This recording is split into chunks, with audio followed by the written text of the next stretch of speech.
반갑습니다. 지난 시간에는 중요한 고대 수도자들에게 렉시오 디비나의 중요한 세 가지 포인트를 말씀드렸었는데 혹시 기억하시는지 모르겠네요. 첫째는 말씀을 기억함, 기억 속의 간직함이에요. 두 번째는 마음으로 다가감, 머리가 아니라 마음으로 다가감. 세 번째는 끊임없는 반복. 이 세 가지 중요한 포인트 말씀드렸습니다. 이제 오늘은 이제 그 회수도자들 안에서 어떻게 렉시오 디비나 수행이 되었는지에 대해서 좀 설명해 드리겠습니다. 이 회수도자들, 이게 무슨 회자죠? 혹시 아시요? 회수도자들, 회자가 무슨 회자죠? 몰회. 그렇게 해야 되는데 또 어떤 분은 이게 이렇게 또 물고기 횟집 있죠? 그 광어 회자가 아닌가 또 이야기하시던데 그 회자 아니고 그 공동 수도 생활하는 자들을 회수도자들이라고 합니다. 지금 한국에 나와 있는 모든 수도회들은 거의 다 회수도자들이죠. 이제 카르투쇼에는 조금 이제 은수자회이지만은 거의 다가 다 회수도회입니다. 이 회수도 생활은 누가 시작했을까요? 창시자. 그 유명한 성 바코미우스, 바코미오 성인이에요. 이분에 대한 삶은 좀 더 이제 우리가 다른 시간에 좀 더 자세히 삼하고 그 규칙서, 최초의 규칙서를 쓰신 분이거든요. 수도 규칙서 1세대에 속하시는 분이셔요. 그리고 회수도 생활을 창시한 분이라서 이분의 삶에 대해서는 자세한 것은 나중에 다른 시간에 좀 나누기로 하고 여기서는 간단히 렉시오 디비나에 대해서 간단히 좀 몇 가지만 좀 지적하고자 합니다. 이분은 그 이집트 나일강 삼각주 있죠. 지중해고 여기 나일강 삼각주 있고 밑으로 남쪽으로 계속 내려오면은 이렇게 된 부분이 있어요. 거기가 테바이데입니다. 여기에서 회수도 생활에 붐을 일으켰어요. 이분이요. 이 바코미우스가. 그래서 어떤 문헌에 의하면 5천 명의 수도자들이 한 바코미오 스승 밑에 있었고 또 어떤 문헌에는 7천 명의 수도자들이 또 어떤 문헌에는 예레니모 성인의 그 번역한 바코미오 규칙서에 보면은 5만 명의 수도자들이 한 스승 바코미오 성인 밑에서 이렇게 생활했다고 합니다. 그러니까 5만 명이면 되게 시가 되려면 한 몇 명이 되나요? 되게 한 조그만 시, 한 군 정도 될까요? 완전히 수도승들 마을을 형성한 거예요. 그 이집트 그 척박한 그 땅 거기 테바이데라는 곳이에요. 그래서 수도회를 9개 남자 수도회 3개 여자 수녀원을 세웠어요. 바코미오 성인이. 그 전체 공동체를 코이노니아 히라보입니다. 일치라는 이런 뜻이 있는데 아무튼 친교 일치 코이노니아 공동체라고 해요. 그게 바코미오 공동체입니다. 특히 이 바코미오 성인은 수도회를 입회하려는 자에게 성경 암기력 테스트를 했습니다. 그래서 시편 20개 그리고 서간 2-3개를 주어서 암기하도록 그 테스트예요. 그러면 오늘날 우리들 만약에 바코미오 공동체 입회를 만약에 시도하고자 한다면은 자신 있으십니까? 시편 20개, 서간 2-3개를 암기해야 돼요. 자신 있으세요? 이게 쉽지가 않습니다.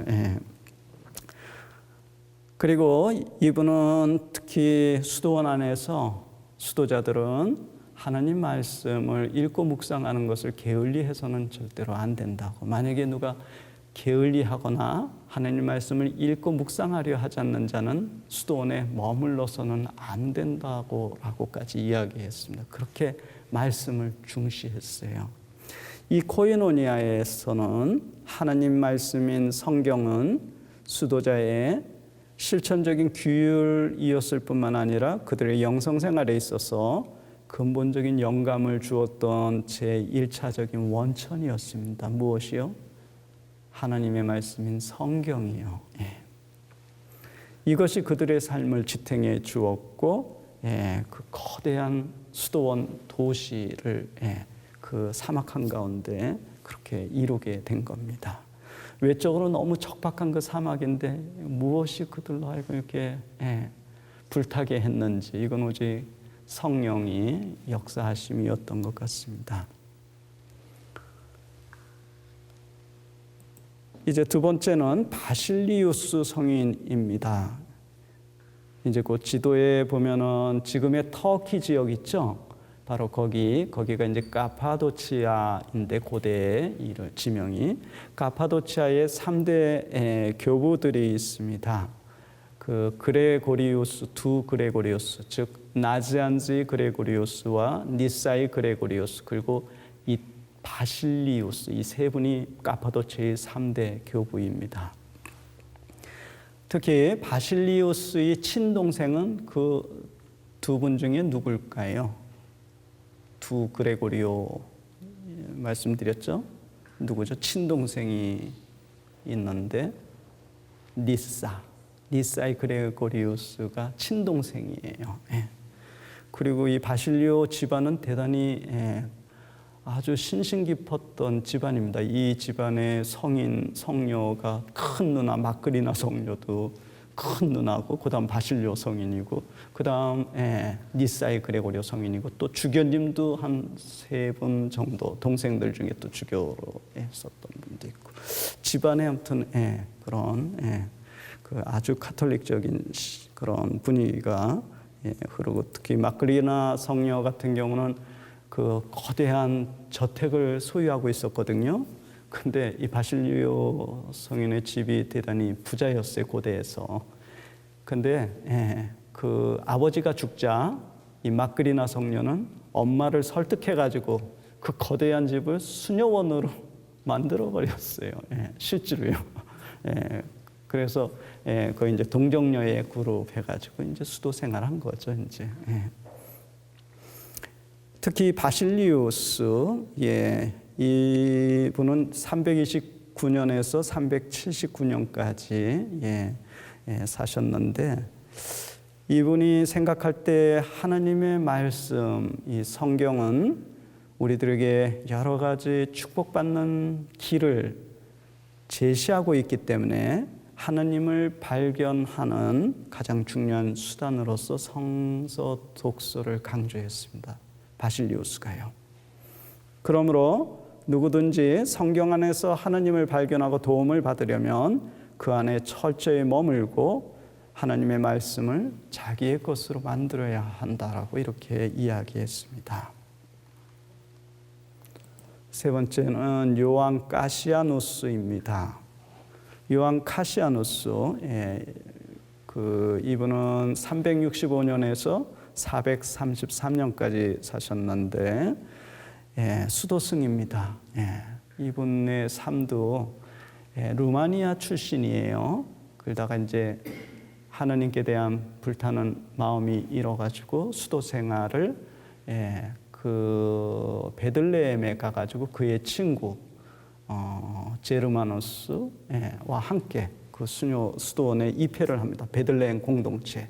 거기서 수도 생활을 하다가 이집트가 아무래도 열심한 사람들이 다 가고 한 번쯤 성짓을 내야 한 마음이 있었다고 했죠. 왜요?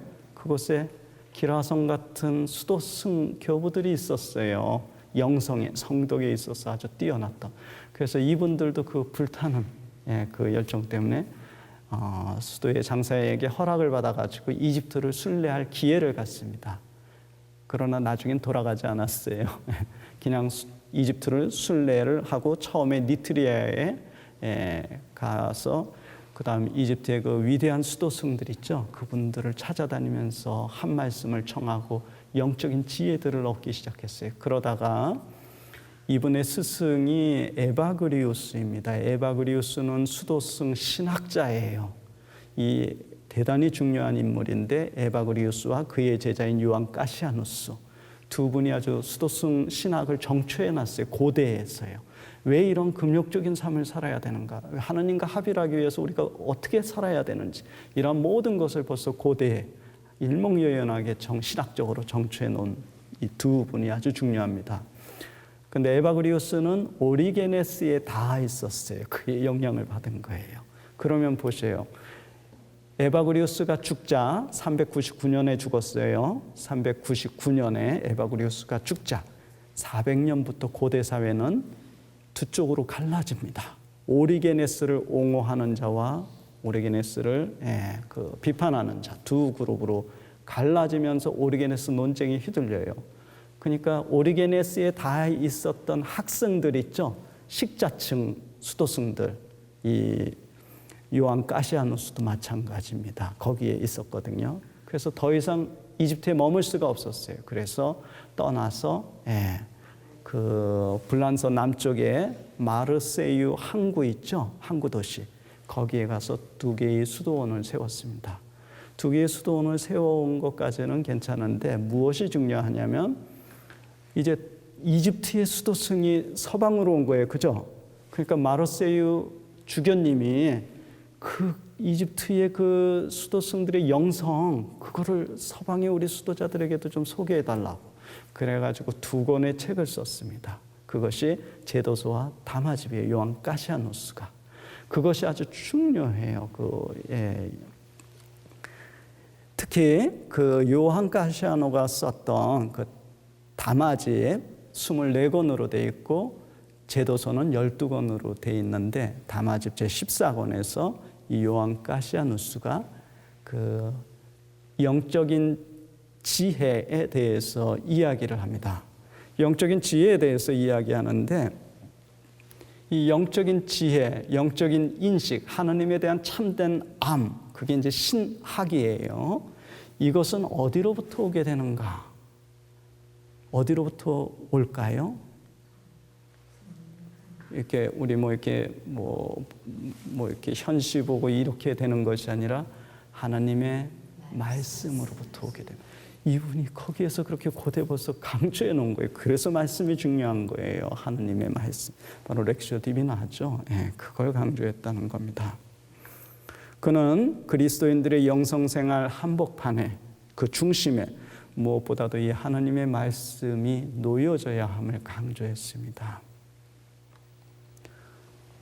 다음에 성 아우구스티누스입니다. 이분은 우리 잘 알죠. 아우스틴 성인. 혹시 고백록 읽어보셨지만 고백록뿐만 아니라 엄청난 작업을 해놨어요. 이분 신학이 교회의 가르침 안에 다 들어와 있죠. 은총론이라든지 구원론 이 모든 게 다. 이분은 354년에서 430년까지 사셨죠.